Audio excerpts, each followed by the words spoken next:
Don Álvaro despertó como todas las madrugadas desde hacía 40 años, a las 4:30, sin alarma, con el cuerpo calibrado por décadas de disciplina animal. El rancho Las Cruces emergía del negro azulado de la noche bajo el susurro constante del viento que bajaba de la Sierra del Carmen, arrastrando consigo el olor a creosota y tierra calcinada. Las primeras luces del alba pintaban de violeta enfermizo las crestas dentadas de las montañas mientras él caminaba descalzo sobre el piso de Minnuency, concreto agrietado del patio central, sintiendo el frío mineral subir por las plantas de sus pies. El silencio era absoluto, roto únicamente por el chirrido metálico del molino de viento oxidado que bombeaba agua del pozo artesiano. Álvaro encendió el primer cigarro del día, un delicado sin filtro, y observó los corrales donde dormían sus 3 titanes blancos. General, el macho dominante de 50 kilos con cicatrices de pelea en el hocico; Huesos, el más joven y agresivo, cuyo ladrido podía detener el corazón de un hombre; y Sombra, la única hembra, silenciosa como su nombre, con mandíbulas capaces de atravesar fémures de venado. Estos animales no eran mascotas ni herramientas, eran la culminación de 30 generaciones de selección brutal, perros cuya genética había sido forjada para no conocer el miedo ni la rendición. El rancho se extendía sobre 200 hectáreas de tierra hostil, donde el desierto de Chihuahua peleaba eternamente contra las estribaciones rocosas de la sierra. No había vecinos en un radio de 20 kilómetros. La carretera pavimentada más cercana quedaba a 40 minutos por caminos de terracería que se volvían intransitables con las lluvias de agosto. Álvaro había heredado esta parcela de infierno de su abuelo, quien a su vez la había arrancado a punta de rifle a los apaches mezcaleros que todavía merodeaban la región en los años 20. 3 generaciones de hombres solitarios habían muerto en esta tierra sin ver un médico, sin confesar sus pecados, con las botas puestas y las manos aferradas a algo, un arma, una rienda, el collar de un perro moribundo. El único edificio que no era de adobe era el galpón de lámina, donde Álvaro guardaba las jaulas de parto, los suplementos vitamínicos importados de Argentina y los certificados de pedigrí que probaban que sus dogos descendían directamente de la línea fundacional de Antonio Nores Martínez. Había un solo lujo en todo el rancho, un radio de onda corta, marca Zenith de 1978, que crepitaba día y noche sintonizado en la frecuencia de emergencias de la policía rural, su cordón umbilical con el mundo civilizado que él despreciaba pero que, en el fondo, necesitaba saber que todavía existía. La rutina de Álvaro era mecánica y religiosa. 5 de la mañana. Alimentar a los perros con 20 kilos de carne cruda de res mezclada con huesos molidos y vísceras. 5:30. Inspeccionar el perímetro de las cercas de alambre de púas reforzado que rodeaban el área habitada del rancho. 6. Limpiar las fosas sépticas donde se descomponían los restos de los animales sacrificados para alimentación. 7. Primer patrullaje en la camioneta Chevrolet del 74, verificando el estado de los bebederos remotos y las cámaras trampa que instalaba para monitorear el movimiento de pumas y coyotes. Nunca desayunaba antes de las 8 y cuando lo hacía era siempre lo mismo: café negro amargo, tortillas de harina recalentadas y frijoles refritos que preparaba los domingos en cantidad suficiente para toda la semana. No había televisión, no había internet, no había teléfono celular porque ninguna compañía consideraba rentable instalar una torre en un radio de 100 kilómetros. La única compañía humana que Álvaro toleraba era la de Esteban, el veterinario itinerante que pasaba cada 3 meses para vacunar a los perros y que siempre se marchaba antes del anochecer, murmurando que el rancho tenía mala vibra, que los coyotes aullaban de forma extraña cerca de la sierra, que las vacas abortaban con demasiada frecuencia. Álvaro nunca le prestaba atención a esas supersticiones de ciudad. Los dogos argentinos que Álvaro criaba no eran perros comunes. Cada cachorro nacido en Las Cruces valía entre 3 y 5 mil dólares en el mercado negro de animales de protección, vendidos a narcos de Monterrey, a rancheros tejanos paranoicos y a coleccionistas japoneses obsesionados con la raza. Pero Álvaro no criaba por dinero, criaba por obsesión, por la búsqueda platónica del ejemplar perfecto. 45 kilos de músculo blanco sin una onza de grasa, cabeza cuadrada como yunque, mandíbulas con presión de mordida superior a los 300 psi, temperamento estable pero letal cuando se activaba el instinto de guarda. Había rechazado ofertas de $50,000 por general porque ese animal representaba la cima de su trabajo genético, un macho que había matado a 2 pumas adultos en peleas separadas, que podía correr 40 kilómetros por hora durante 10 minutos sin jadear, cuya tolerancia al dolor era tan alta vida, que continuó peleando con una costilla fracturada atravesándole el pulmón. Álvaro llevaba en el antebrazo izquierdo una cicatriz profunda en forma de media luna. Recuerdo del día en que intentó separar a General de una hembra en celo y el perro lo mordió sin reconocerlo, cegado por la testosterona. Esa cicatriz era su medalla de honor, la prueba de que sus animales eran reales, indomables, perfectos. La región donde se asentaba el rancho tenía historia sangrienta. Los mapas antiguos la marcaban como zona de nadie, tierra disputada primero entre apaches y comanches, luego entre revolucionarios y federales, finalmente entre cárteles rivales que se mataban por rutas de trasiego de drogas hacia la frontera tejana. El abuelo de Álvaro, don Severiano, había escrito en un diario de tapas de cuero que todavía descansaba en el librero de madera carcomida: esta tierra rechaza a los débiles. Aquí solo sobreviven los que entienden que la violencia no es pecado, es gramática. Álvaro había leído ese diario cientos de veces, especialmente las entradas del año 1954, que su abuelo llamaba el año del sangre blanca. En esas páginas amarillentas, Severiano describía la masacre de 22 perros de caza en una sola noche, animales destripados con precisión quirúrgica, corazones arrancados y colocados en fila sobre una roca plana como ofrenda a algo innombrable. Las autoridades de entonces lo atribuyeron a un puma rabioso, pero Severiano escribió en tinta roja: lo que los mató no camina como animal ni piensa como hombre. Tiene lógica propia, volverá cuando tenga hambre de alfa. Álvaro siempre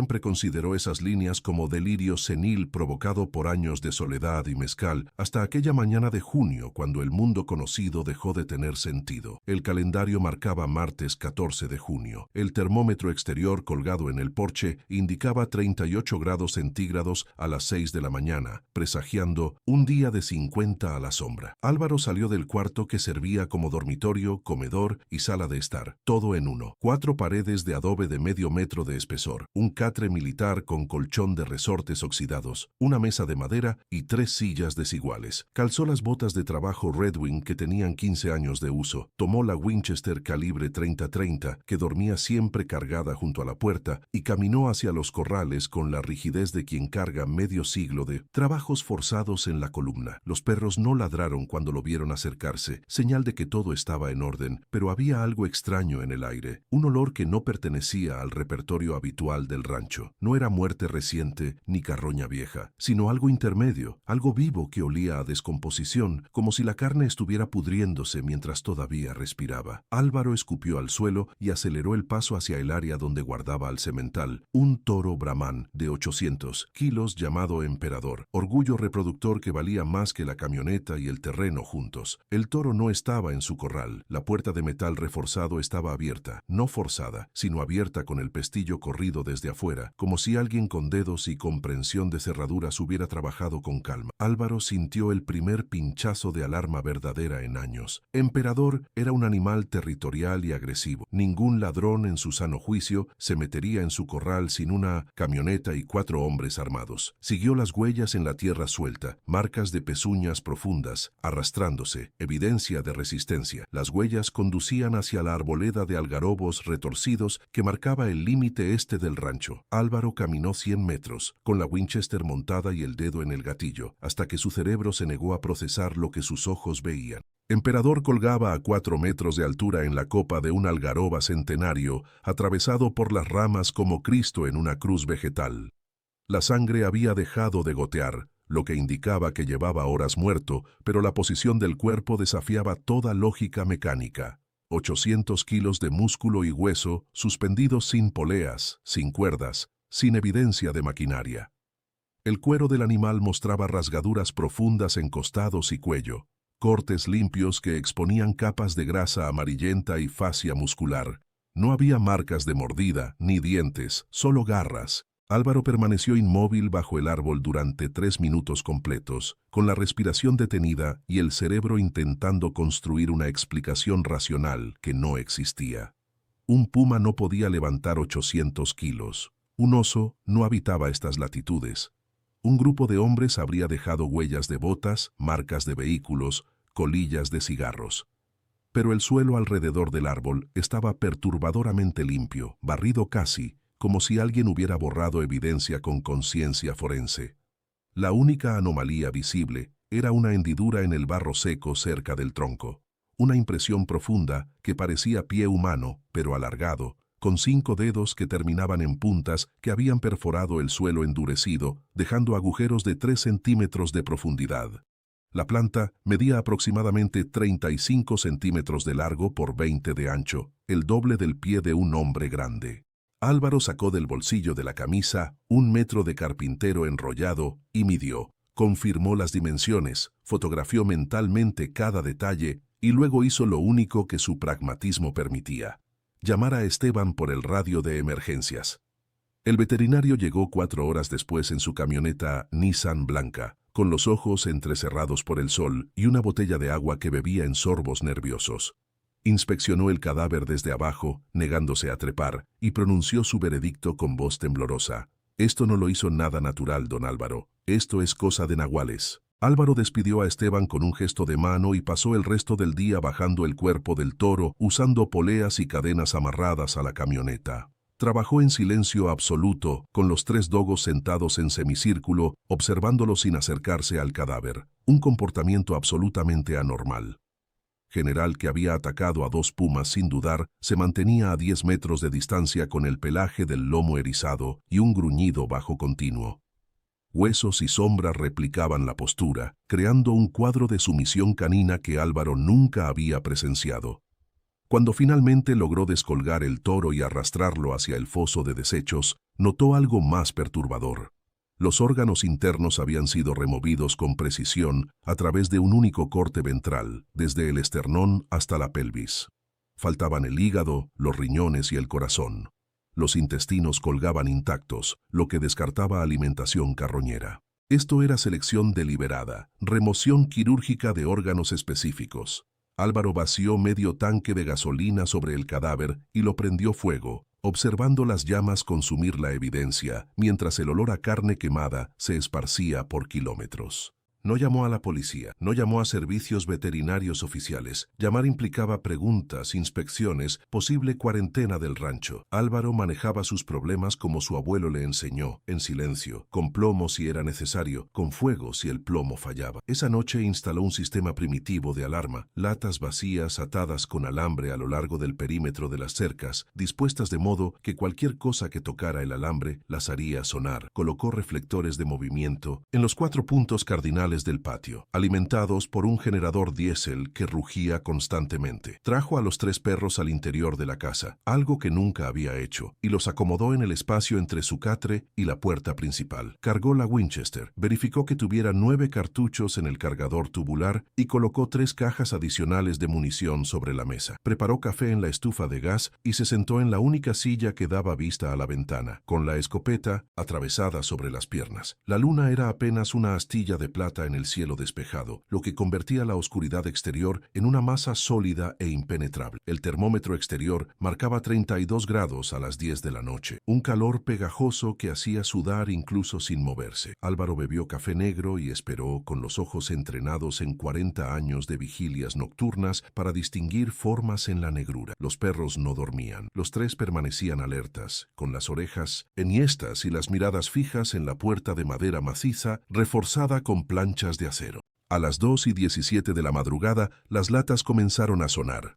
No fue un tintineo accidental provocado por el viento, sino una secuencia deliberada. Latas del lado norte, luego oeste, luego sur, como si algo estuviera caminando el perímetro completo midiendo defensas.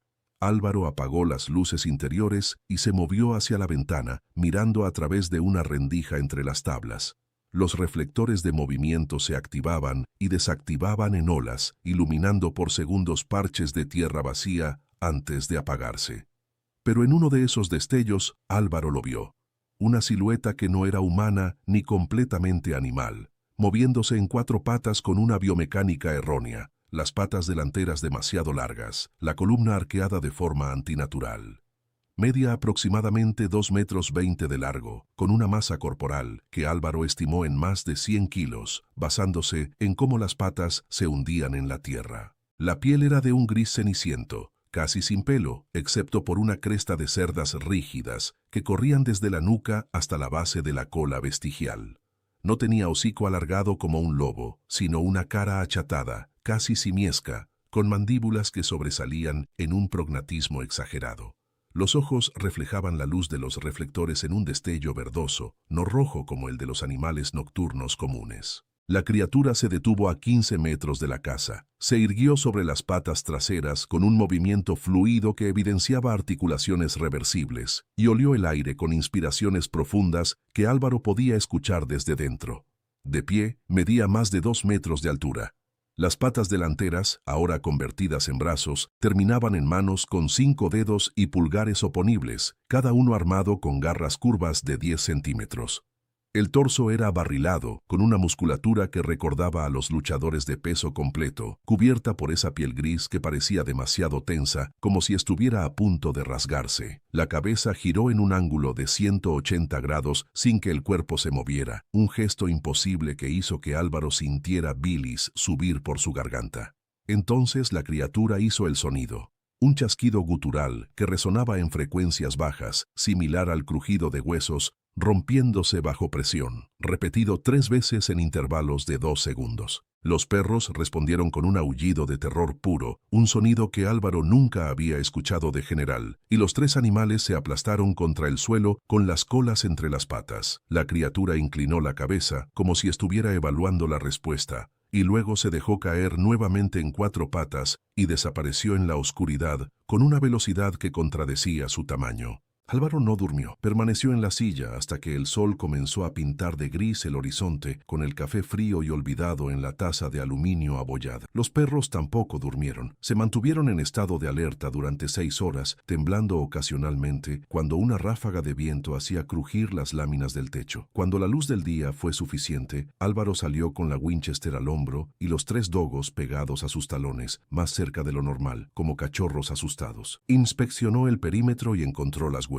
docenas de ellas, mostrando un patrón circular completo alrededor de la casa. En algunos puntos, la criatura había presionado la cara contra la cerca de alambre con suficiente fuerza como para dejar marcada la impresión de su cráneo en la tierra blanda del otro lado. En el lado oeste, había cavado un agujero de 1,5 metros de profundidad directamente bajo la cerca, pero no había cruzado, como si estuviera probando la profundidad de los cimientos. En el lado sur, había arrancado un poste de metal de 3 pulgadas de diámetro enterrado en concreto, lo había doblado en ángulo recto y lo había dejado ahí como demostración de fuerza. Álvaro midió la profundidad del agujero, fotografió mentalmente cada detalle y regresó a la casa con una certeza que helaba más que el miedo. Esto no era un animal cazando por hambre, era un depredador evaluando a su presa, midiendo defensas, diseñando estrategia. Pasó el día entero fortificando. Reforzó la puerta principal con vigas de acero atornilladas desde adentro. Clavó láminas de metal sobre las ventanas, dejando solo rendijas de 5 centímetros para ventilación y visibilidad. Movió el generador al interior de la casa para evitar que pudiera ser saboteado. Armó trampas de oso vintage alrededor del perímetro, aparatos de hierro oxidado con dientes de 10 centímetros que su abuelo había usado para cazar jabalíes. Vertió gasolina en una zanja poco profunda que rodeaba la casa, lista para ser encendida si era necesario. Cargó también una pistola Colt 1911 calibre 45 que guardaba en una caja fuerte y la colocó en la cintura junto a un cuchillo Bowie de hoja de 25 centímetros. Los perros lo observaban trabajar sin ayudar, sin ladrar, solo observando con esa mirada de animales que reconocen amenaza existencial. Álvaro les habló por primera vez en años con algo parecido a ternura. Si esto viene de nuevo, peleamos. No hay retirada. Este rancho es nuestro y aquí nos quedamos, vivos o muertos. General inclinó la cabeza y lamió la mano de Álvaro, un gesto de lealtad que el hombre no había solicitado, pero que recibió con un nudo en la garganta. ¿De qué región de México nos ves? Déjalo en los comentarios. Queremos saber si estas historias resuenan cerca de tu tierra. Al caer la noche del segundo día, Álvaro sacó el diario de su abuelo y lo leyó a la luz de una lámpara de queroseno, buscando pistas en las entradas del año mientras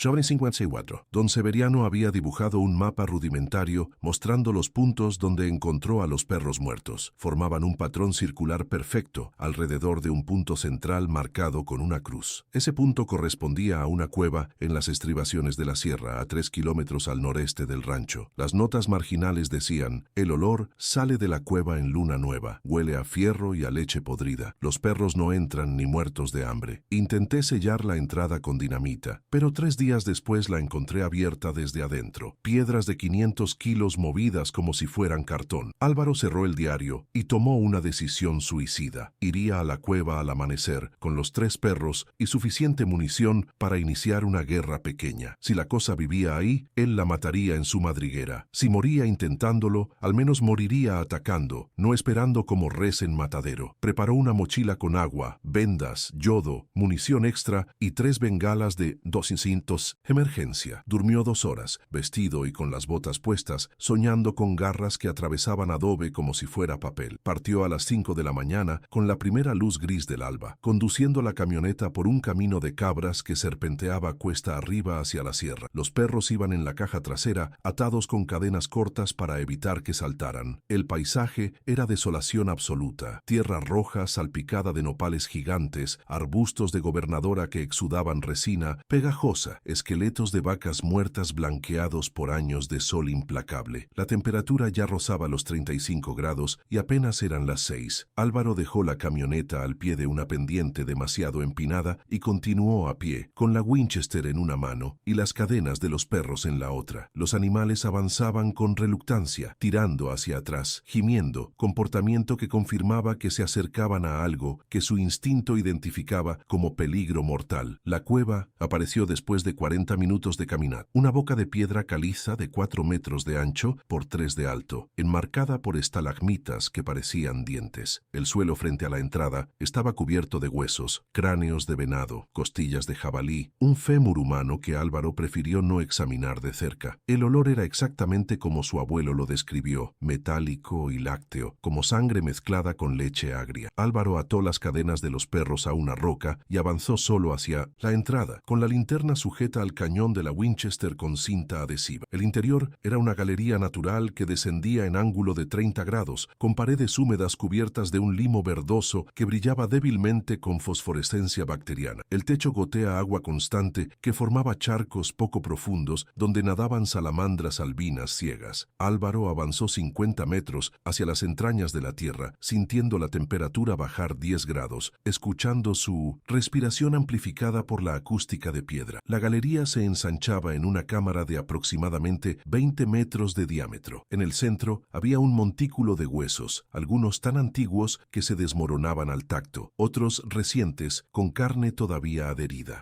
Y sobre ese trono de muerte dormía la criatura. Era más grande de lo que parecía en movimiento, casi 3 metros de largo, en posición fetal, con la piel gris tensa sobre costillas visibles que se expandían y contraían con respiración profunda. Álvaro apuntó a la cabeza, colocó el dedo en el gatillo y entonces la criatura abrió los ojos sin moverse, mirándolo directamente con una inteligencia que era completamente, terroríficamente humana. El momento se congeló en una burbuja de tiempo suspendido. Hombre y bestia, mirándose a través de 50 metros de aire viciado, ambos reconociendo en el otro la voluntad de matar. Álvaro no disparó. Algo en esa mirada, en la forma como la criatura ladeó la cabeza sin pánico, sin la reacción refleja de un animal sorprendido, le advirtió que un disparo fallido significaría muerte inmediata en ese espacio confinado. La criatura se incorporó lentamente, con movimientos controlados, deliberados, como un luchador estirándose antes de una pelea.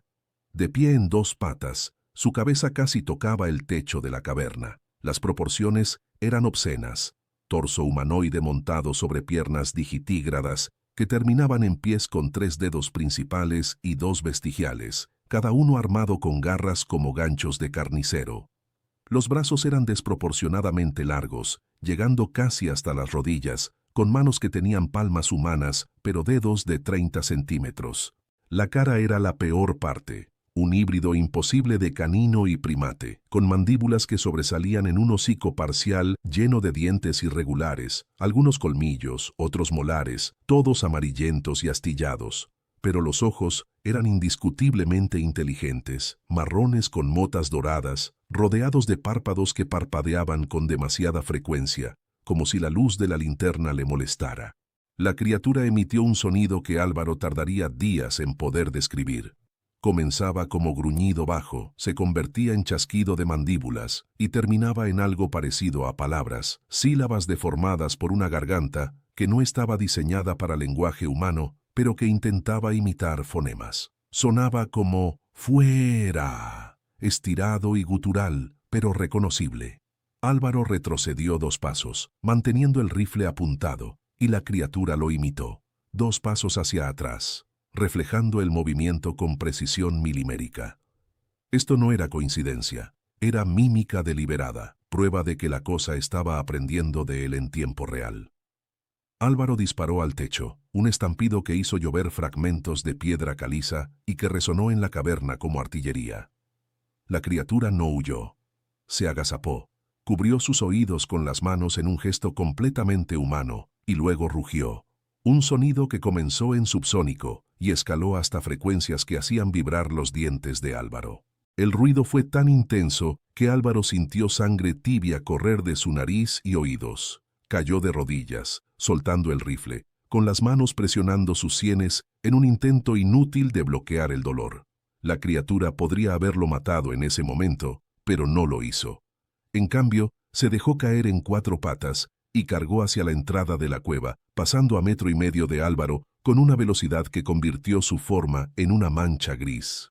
Álvaro se arrastró hacia afuera, sangrando, semiciego por lágrimas involuntarias, escuchando los ladridos frenéticos de los perros afuera.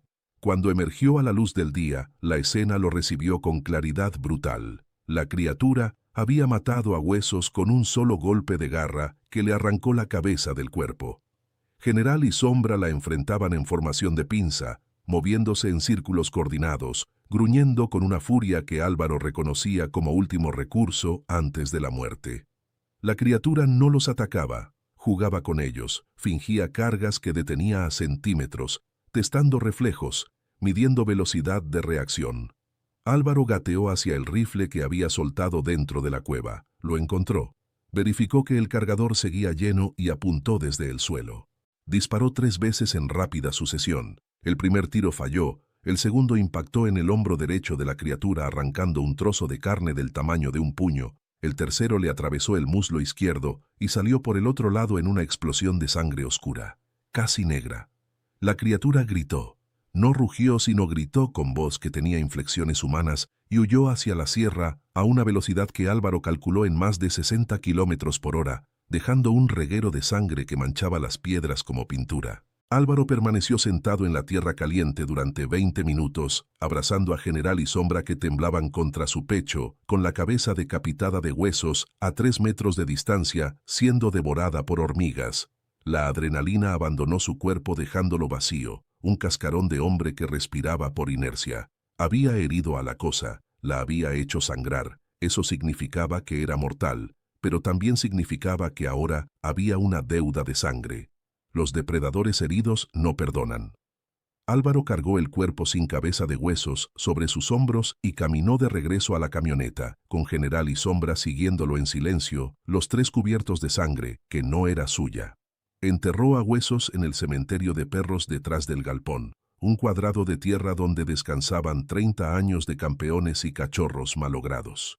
No rezó porque no sabía hacerlo, pero pronunció en voz alta las palabras que su abuelo decía en cada funeral canino. Moriste peleando, no te olvidaremos. Lavó a General y Sombra con la manguera del pozo, desinfectó sus heridas menores con yodo, les dio doble ración de carne y los encerró en el galpón con agua fresca. Luego se lavó él mismo, se vendó las costillas fracturadas que no había notado durante la pelea y preparó el rancho para lo que sabía que vendría esa noche, el contraataque. Trabajó con eficiencia de soldado en zona de de combate. Movió el generador diésel al techo de la casa, protegiéndolo con láminas de acero. Instaló 3 reflectores de alta potencia en torres improvisadas de madera, alimentados por cables gruesos que corrían hacia el generador. Roció queroseno en un círculo de 10 metros alrededor de la casa, con trapos empapados listos para ser encendidos. Colocó latas vacías llenas de piedras, atadas con alambre en patrones concéntricos, creando un sistema de alarma temprana de 3 niveles. Cargó la Winchester, la Colt, un rifle Remington calibre .308 que había pertenecido a su padre y una escopeta de corredera Mossberg calibre 12 con cartuchos de posta .00. Alineó todas las armas sobre la mesa con munición extra al lado de cada una. Preparó 2 molotovs con botellas de vidrio, gasolina y trapos aseguradas con alambre. Comió 2 latas de atún y bebió 1 litro de agua, obligando a su cuerpo a almacenar energía. Revisó el diario de su abuelo una última vez y encontró una nota final que nunca había leído. Si esto lee mi nieto, sepa que no hay victoria contra lo que no debería existir. Solo hay supervivencia temporal. Morirá sabiendo que defendió lo suyo. Eso es suficiente. Álvaro cerró el diario y lo colocó en el estante, preguntándose si él también tendría tiempo de escribir un testamento para un nieto que nunca tuvo. La criatura regresó a las 3:42 de la madrugada.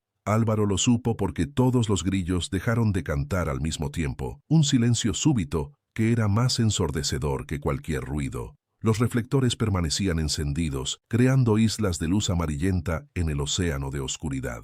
El generador rugía constante, escupiendo humo negro por el escape. Álvaro estaba sentado en la mesa, de frente a la puerta reforzada, con la Winchester atravesada en el regazo y la Colt en la cintura. General y Sombra estaban dentro con él, echados a sus pies, gruñendo bajo y continuo. El primer sonido fue el chasquido de mandíbulas, amplificado por la noche, viniendo de todas direcciones a la vez como si hubiera 3 criaturas rodeando la casa. Álvaro sabía que era truco acústico, pero el efecto psicológico era devastador. La mente reptiliana gritaba que estaba rodeado.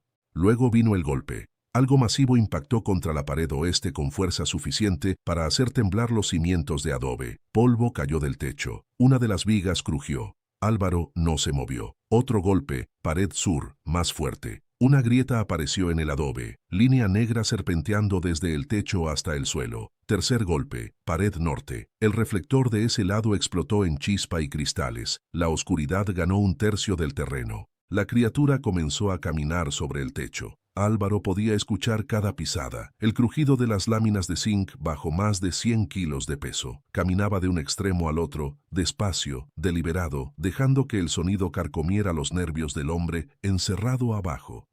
Luego se detuvo directamente sobre la mesa donde Álvaro estaba sentado. Hubo un silencio de 30 segundos. Entonces la criatura comenzó a escarbar, arrancando láminas de zinc con las garras, exponiendo las vigas de madera que sostenían el techo. Álvaro disparó hacia arriba 6 veces, vaciando el cargador de la Winchester a través del techo. Escuchó un gruñido de dolor, luego pasos corriendo hacia el borde del techo, luego silencio. Recargó con manos temblorosas, esperando, sudando a pesar del ventilador de techo que giraba inútilmente. 2 minutos, 5, 10, nada. Álvaro cometió el error de relajarse un segundo. En ese segundo, la criatura atravesó la pared este, la que no había golpeado, la que Álvaro no había reforzado porque asumió un patrón lógico de ataque. El adobe explotó hacia adentro en una lluvia de fragmentos y polvo. La criatura entró en 4 patas, sangrando de 3 heridas de bala, con los ojos brillando como brasas en la penumbra, y cargó directamente hacia Álvaro. General interceptó. 100 libras de dogo argentino, lanzándose como misil blanco contra 100 kilos de imposibilidad biológica. Los 2 cuerpos colisionaron con un impacto que se sintió en las costillas de Álvaro. General clavó sus mandíbulas en el cuello de la criatura, activando la mordida de presión total que Álvaro había entrenado por años. No soltar, no importa qué. La criatura rugió y se irguió en 2 patas, llevando a General colgando de su garganta. Con una mano agarró al perro por el lomo y tiró, pero General no soltó. Músculos caninos entrenados para ignorar dolor respondieron a programación genética de 30 generaciones. Morder hasta que el enemigo deje de moverse o hasta morir intentándolo. Sombra atacó las piernas traseras de la criatura, derribándola. Los tres cuerpos rodaron en una masa de pelo blanco, piel gris y sangre que salpicaba las paredes. Álvaro no podía disparar sin riesgo de matar a sus perros. Tomó el cuchillo Bowie y se lanzó al torbellino, buscando carne expuesta. Encontró el costado de la criatura y hundió 25 centímetros de acero entre las costillas, sintiendo como el filo atravesaba cartílago y músculo hasta chocar contra hueso. La criatura gritó con voz casi humana, agarró a Álvaro por el cuello con una mano y lo levantó del suelo como si pesara nada. Álvaro sintió los dedos cerrarse alrededor de su tráquea, cortando el aire. Sus pies colgaban a medio metro del suelo. Vio la cara de la criatura a centímetros de la suya, ojos marrones con dolor, no con odio, con algo parecido a decepción. La boca se abrió, mostrando dientes irregulares, y de la garganta destrozada por las mandíbulas de General salió un sonido que Álvaro juraría, después era una palabra: «hermano». Pero entonces Sombra saltó y clavó sus colmillos en la muñeca de la criatura, el punto de presión exacto que Álvaro le había enseñado para forzar la liberación de objetos. La mano se abrió. Álvaro cayó al suelo, tosiendo sangre, gateando hacia la Mossberg que estaba a 2 metros. General seguía colgado del cuello de la criatura y ahora la sangre que brotaba era arterial, roja brillante, un chorro que pintaba de carmesí el pelo blanco del perro. La criatura cayó de rodillas, agarró a General con ambas manos y finalmente logró arrancarlo, pero al hacerlo, los colmillos del dogo desgarraron la carótida completamente. La criatura sostuvo a General frente a su cara, mirándolo con algo parecido a respeto, y luego lo lanzó contra la pared con fuerza suficiente para romper huesos. Álvaro alcanzó la escopeta, rodó sobre su espalda y disparó 3 veces al centro de masa, desde 1,5 metros de distancia. Las 3 descargas de posta impactaron en un patrón triangular que cubrió pecho, abdomen y pelvis de la criatura. A esa distancia, cada cartucho contenía 9 perdigones de 9 milímetros que penetraron tejido con energía cinética devastadora. La criatura fue empujada hacia atrás, chocó contra la mesa volcándola y quedó de espaldas con las patas traseras dobladas en ángulos antinaturales. Álvaro recargó con manos automáticas, entrenadas por décadas, sin mirar, por tacto puro. Disparó 2 veces más a la cabeza. El cráneo explotó parcialmente, exponiendo hueso y masa cerebral. La criatura seguía moviéndose, brazos arañando el aire, piernas pateando, como pollo decapitado operando por impulsos nerviosos residuales. Álvaro vació el resto del cargador en el torso, convirtiendo el pecho en carne molida.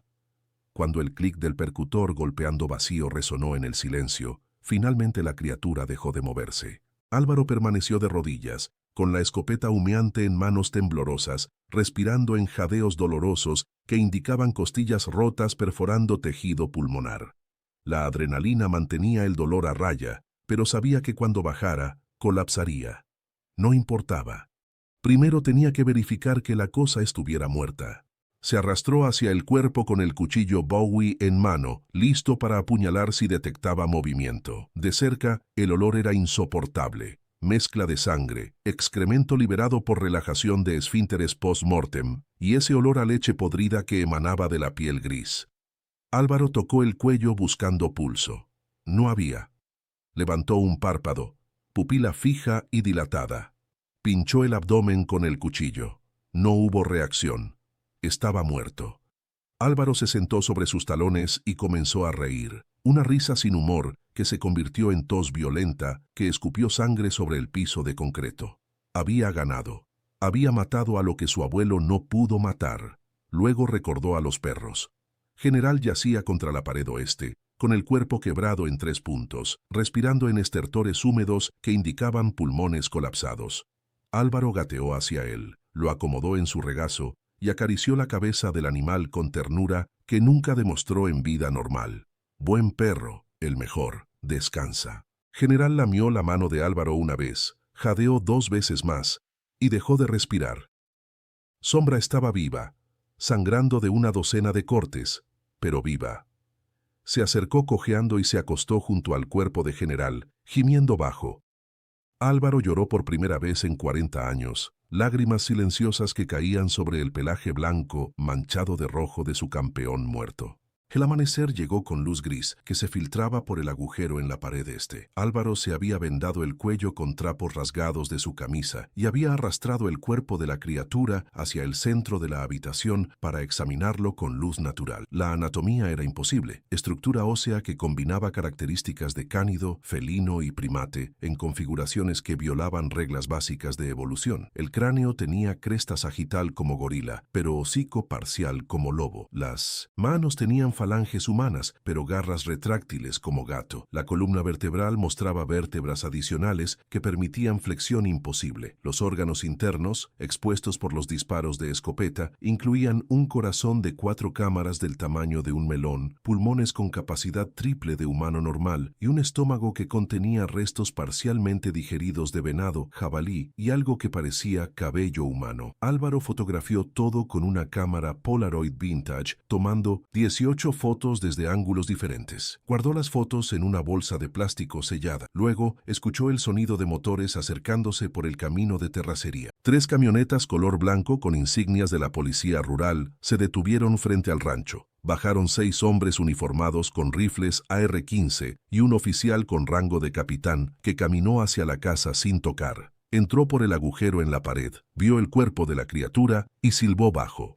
Don Álvaro, tiene 30 minutos para empacar lo esencial. Este lugar queda bajo cuarentena sanitaria federal. Rabia silvestre. Zona acordonada. Álvaro escupió sangre al suelo y respondió con voz ronca. Esa cosa no tiene rabia. Ustedes saben qué es. Siempre lo supieron. El capitán lo miró con ojos cansados de hombre que ha visto demasiado. Lo que usted cree que vio es alucinación causada por neurotoxinas del murciélago vampiro común. El informe dirá eso. El cuerpo será incinerado como protocolo de bioseguridad. Usted recibirá compensación por pérdida de ganado y perros. Firmará documentos de confidencialidad. Si habla, lo internamos en psiquiátrico en Saltillo por evaluación indefinida. ¿Comprendió? Álvaro comprendió. Comprendió que esta conversación había ocurrido antes, en 1954, con su abuelo. Comprendió que ocurriría de nuevo en 70 años, con otro hombre. Comprendió que la verdad moriría en expedientes clasificados y humo de incineradores industriales. Empacó en una maleta de lona. Ropa, documentos, las fotos Polaroid escondidas en el forro, el diario de su abuelo y el collar de general. Sombra cojeaba a su lado, con las costillas vendadas por uno de los policías que resultó ser veterinario. Subieron a la camioneta de Álvaro mientras los hombres de blanco comenzaban a rociar el interior de la casa con diésel. «Espere», dijo Álvaro. Regresó corriendo, entró por última vez, tomó el cuerpo de general envuelto en una sábana y lo cargó hasta la camioneta. El capitán no objetó. «Tiene 2 horas para enterrarlo donde quiera. Después necesitamos esa camioneta para análisis forense». Álvaro condujo 3 kilómetros hacia la sierra, hasta un promontorio de roca desde donde se veía todo el valle. Cavó un agujero de 1,5 metros con una pala oxidada, con las costillas gritando agonía en cada palada. Enterró a general mirando hacia el rancho para que vigilara desde la muerte. Colocó piedras grandes formando una cruz. No rezó porque las palabras se habían acabado. Simplemente se sentó en la tierra caliente y observó mientras columnas de humo negro se alzaban desde las cruces. Estaban quemando todo: casa, galpón, cercas, evidencia completa de lo que había sucedido. El fuego lamía el cielo con lenguas naranjas que se veían desde 30 kilómetros. Álvaro nunca volvió al rancho. Vivió los siguientes 2 años en un motel de carretera en Acuña, trabajando en un taller mecánico, bebiendo mezcal barato cada noche hasta que el sueño lo vencía sin pesadillas. Sombra murió a los 9 meses, de cáncer fulminante que los veterinarios no pudieron explicar, como si la exposición a la criatura hubiera contaminado su biología celular. Álvaro la enterró en el mismo promontorio donde descansaba general, ahora marcado por 2 cruces de piedra. Las fotos Polaroid se desvanecieron con el tiempo, la química de revelado degradándose hasta dejar solo manchas amarillentas sin forma reconocible. El diario de su abuelo fue robado de su cuarto del motel en un robo que nunca se investigó. Lo único que quedó fue memoria, imágenes grabadas en su corteza cerebral que reproducían en loop cada vez que cerraba los ojos. La cara de la criatura mirándolo con inteligencia, la palabra gutural hermano, el peso de general muerto en sus brazos, el capitán capitán firmando la sentencia de silencio con burocracia indiferente. Un día, Álvaro simplemente dejó de hablar, no por trauma evidente, sino por comprensión profunda de que las palabras no podían contener lo que había experimentado. Se convirtió en figura fantasmal, en Acuña, el viejo que caminaba kilómetros por el desierto cada amanecer, el que nunca miraba directamente a nadie, el que pagaba sus cuentas en efectivo y desaparecía antes de que pudieran hacerle preguntas. Álvaro murió 7 años después del incidente, a los 69, de un infarto masivo mientras caminaba por la carretera federal hacia ninguna parte. Lo encontraron boca abajo en la grava caliente, con las botas puestas y una foto desvanecida en el bolsillo de la camisa que los paramédicos no pudieron identificar. No tenía familiares conocidos. Fue enterrado en fosa común del cementerio municipal, sin lápida, solo un número de registro en los archivos del ayuntamiento. Pero antes de morir, hizo una cosa. Grabó su testimonio completo en un cassette de 90 minutos usando una grabadora portátil que compró en el mercado de pulgas. Habló durante hora y media, con voz ronca que apenas se elevaba sobre el ruido de fondo del tráfico, contando cada detalle desde el toro colgado hasta el último disparo de escopeta. Describió la anatomía de la criatura con precisión forense. Mencionó nombres, fechas, el rango del capitán que firmó el silenciamiento. Detalló la ubicación de la cueva en coordenadas aproximadas. Terminó el testimonio con palabras que eran mitad advertencia, mitad epitafio. Si esto escucha a alguien que todavía tenga huevos para buscar verdad, sepa que lo que el gobierno llama rabia silvestre es mentira sostenida con amenazas. Hay cosas en México que no obedecen a ciencia ni a Dios. Viven en ranchos olvidados, en sierras sin nombre, en cuevas que los mapas no marcan. No cazan por hambre. Cazan porque somos intrusos en territorio que nunca fue nuestro. Mi crimen fue pelear en vez de huir. Mi castigo es sobrevivir, sabiendo que nadie me creerá. Si encuentra esta cinta, no la lleve a autoridades. Ellos la destruirán. Llévela a alguien que sepa qué hacer con verdades que matan.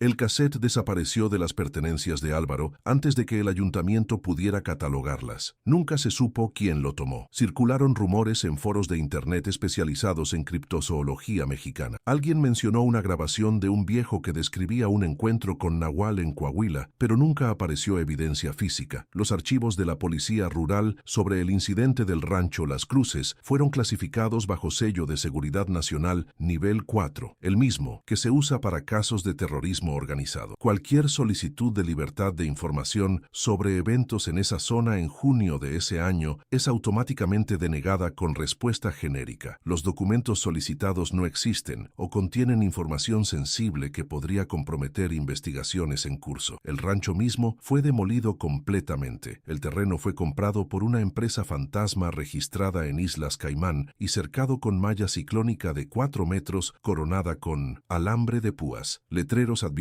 propiedad privada, zona de bioseguridad, prohibido el paso, violadores serán procesados conforme a ley federal. Nadie construyó nada ahí. El terreno permanece vacío, cubierto de maleza que crece sin control, visitado únicamente por técnicos con equipo de protección biológica que llegan en helicóptero cada 6 meses para tomar muestras de suelo y agua que luego se transportan en contenedores sellados hacia laboratorios que no aparecen en registros públicos. Los habitantes de Acuña que conocieron a Álvaro en sus últimos años lo recuerdan como espectro silencioso, hombre que parecía estar vivo solo técnicamente, que caminaba como sonámbulo por rutina sin propósito. El dueño del taller mecánico donde trabajó recuerda un detalle: don Álvaro nunca dormía. Lo sé porque una noche me quedé tarde haciendo inventario y lo vi sentado en la banqueta afuera del taller a las 3 de la mañana, fumando y mirando hacia el norte, hacia la sierra. Le pregunté si no podía dormir y me dijo: cuando duermes bajan la guardia, y cuando bajas la guardia vienen por ti. Le pregunté quiénes eran ellos. Solo sonrió con esa sonrisa sin alegría y dijo: los que siempre estuvieron aquí, antes que nosotros, esperando que nos pongamos viejos o descuidados. La única persona con quien Álvaro mantuvo contacto regular fue el veterinario Esteban, quien lo visitaba mensualmente bajo pretexto de chequeos de salud para Sombra, pero en realidad para asegurarse de que el viejo no se hubiera pegado un tiro. Esteban fue el último en verlo vivo 3 días antes del infarto. Recuerda la conversación final. Me preguntó si yo creía en nahuales. Le dije que creía en muchas cosas que la ciencia no podía explicar. Me miró directo a los ojos, cosa rara en él, y dijo, no son nahuales, son anteriores, son lo que éramos antes de ser humanos, o lo que pudimos ser si la evolución hubiera tomado otro camino, y nos odian por haber ganado. La cueva mencionada en el diario de 1900, Don Severiano, fue sellada oficialmente en 2007 por orden de protección civil estatal, bajo justificación de riesgo de derrumbe y presencia de murciélagos con rabia. La entrada fue tapada con concreto reforzado con malla de acero, 3 metros de espesor, pero los vaqueros que trabajan en ranchos cercanos reportan que cada luna nueva escuchan el sonido, ese chasquido gutural que resuena en frecuencias que hacen sangrar la nariz y causan migrañas instantáneas. Los perros de la región se niegan a acercarse a un radio de 3 kilómetros de la cueva sellada, y el ganado que pasta cerca presenta tasas de mortalidad fetal 3 veces superiores al promedio estatal, sin explicación veterinaria. Hay fotos satelitales de Google Earth que muestran un patrón curioso. En un radio de 5 kilómetros alrededor de las coordenadas aproximadas de las cruces, no crece vegetación alta. Todo es arbusto bajo y tierra desnuda, como si algo en el suelo impidiera crecimiento vertical. Geólogos, consultados extraoficialmente, sugieren anomalía mineral, posible contaminación con metales pesados, pero nadie ha obtenido permiso para hacer estudios de campo. Las solicitudes son denegadas por regulaciones ambientales federales. Entre la comunidad de investigadores de críptidos mexicanos circula una teoría. Lo que Álvaro mató no era el único ejemplar, sino parte de una población residual que ha sobrevivido en cavernas profundas de la Sierra del Carmen durante milenios, emergiendo solo cuando territorio es invadido o recursos escasean. El legado de Álvaro se reduce a 2 cruces de piedra en un promontorio olvidado, un número de registro en fosa común y un cassette perdido que quizás nunca existió. No hay estatuas, ni calles con su nombre, ni menciones en libros de historia local. Su línea genética de dogos argentinos se extinguió con la muerte de Sombra. Ningún cachorro de su cría sobrevivió para perpetuar el trabajo de 30 años. Los certificados de pedigrí que demostraban pureza de sangre fueron incinerados junto con el galpón. Las jaulas de parto se oxidaron y fueron vendidas como chatarra. El molino de viento que chirrió durante décadas en el rancho Las Cruces fue desmantelado y sus piezas dispersadas en mercados de segunda mano donde nadie pregunta procedencia. De los 3 titanes blancos que enfrentaron lo imposible, solo quedan fotos desvanecidas en álbumes que nadie abre y nombres que nadie pronuncia. General, Huesos, Sombra.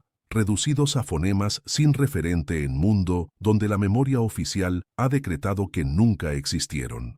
Álvaro comprendió en sus últimos años que había cometido un error fundamental. Creyó que valor y preparación eran suficientes para enfrentar verdad. Pero la verdad tiene peso específico que aplasta a quien la carga sin apoyo institucional.